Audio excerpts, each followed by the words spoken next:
Welcome to the Rise Together podcast weekly hot take series. Every week, we're going to bring you powerful stories and strategies from leaders who are making a real impact by building stronger, more resilient communities. Get ready to be inspired, motivated, and equipped with the tools to thrive in both your personal and professional life.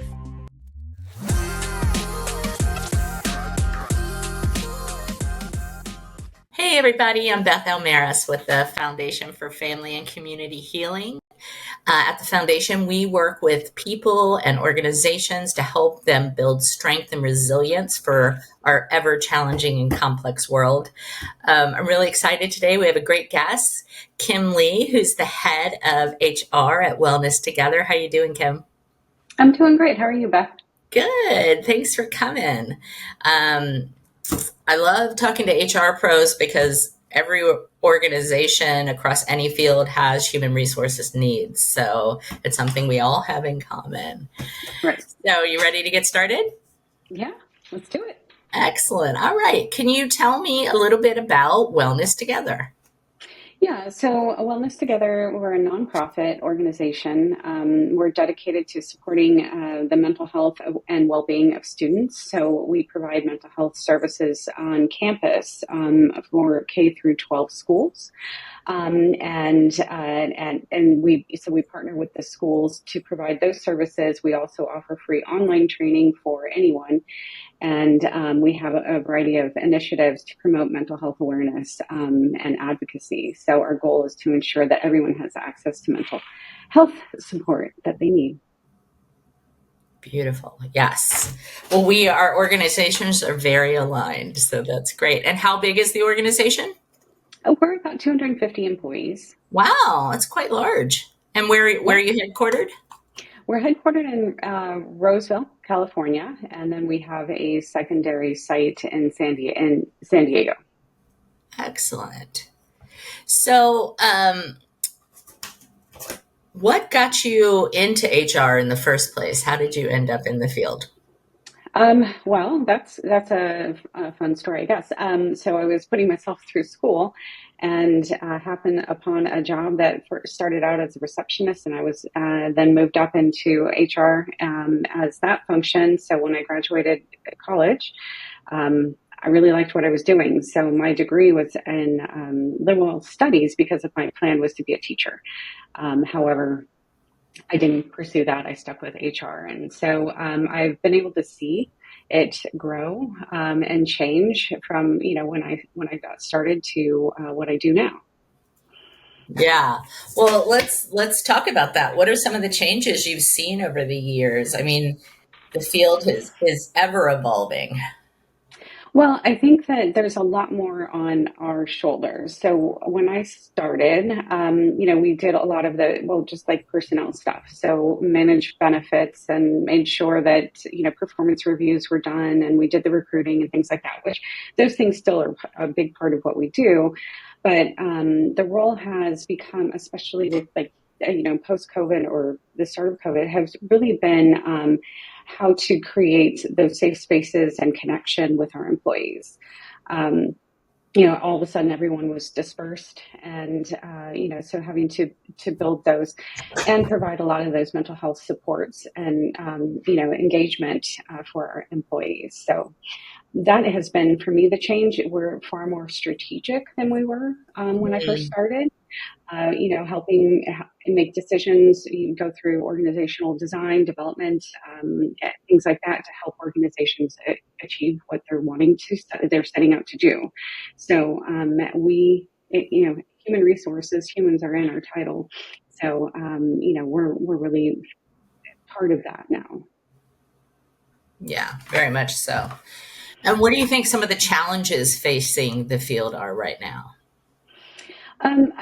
Some of the challenges, there's a lot of burnout certainly in our field. And I think because there's not always a complete understanding of all the things that are going on. So we're a cost center, And so, typically companies kind of keep us lean, and but we're expected to be able to, do financial things and come up with strategies and organizational development and help with culture and employee relations and, discipline, and just there's so many different things. It's a very dynamic role. When you are a software engineer, your role is technology, and if you're a doctor, that's your job. Our job has got so many different layers and pieces and things for us to know.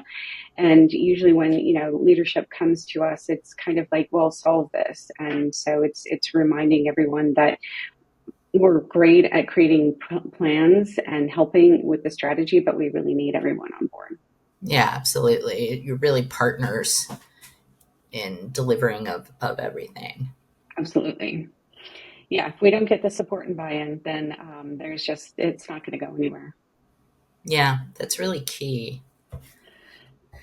And what are some of the trends you're seeing in HR or things we can look for in the next few years? Well, I really see the focus on the strategy. The chief people officer, CHRO, whatever title you want to give that one, we're really ingrained in the business now. So it's really important for us to know not just HR compliance and rules and things like that, but really have a solid business acumen. So we understand and work through a lot of the challenges holistically so that, we're a part of that. And I think that that's really, for me, that's the direction that we're going. And, I like the fact that there's a lot more mental health and, wellness and things like that are included in what we do now.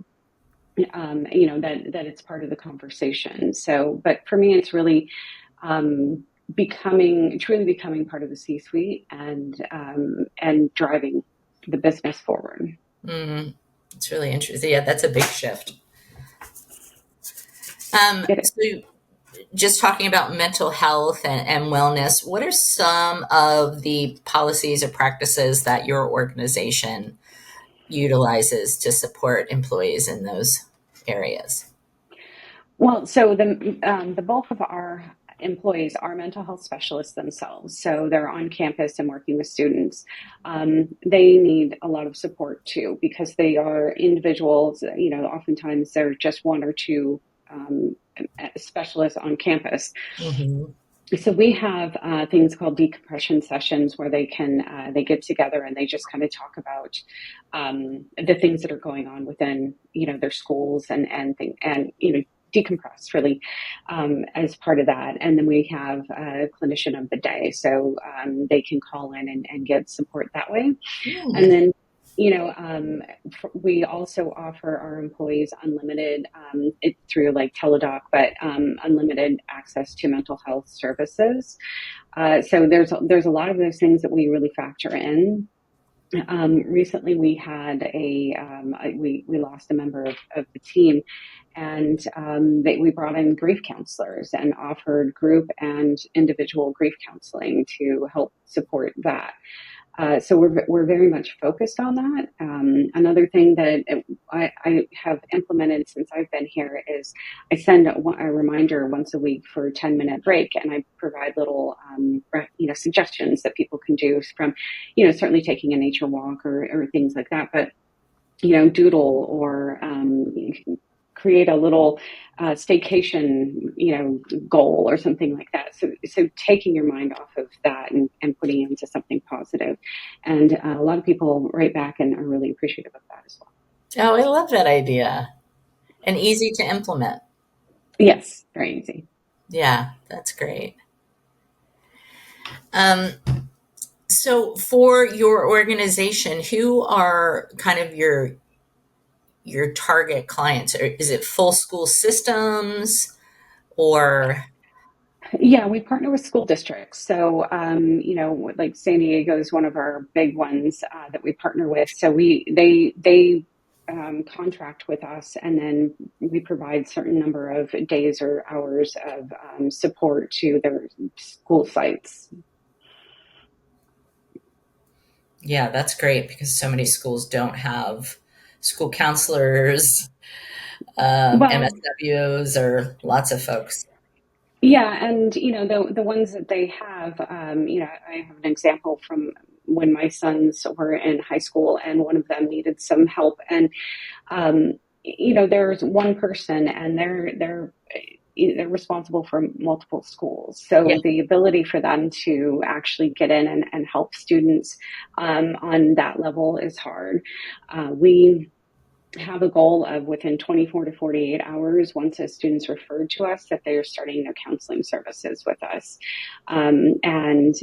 So that's our goal, is to make sure, that there's no access issue. And we don't wait too long. As you may probably know, if you try and get an appointment with a counselor, it might take weeks. But, Mhm. these students, they need help right now. Yeah. So, and we also, because we contract through the schools, our services are free to the students and families. So that's also not a hurdle for them. Yeah, that's huge. That's huge. Well, incredible work. I'm really glad to know about your organization. If people are interested in learning more, what's the best way for them to find you? Our website is wellnesstogether.org.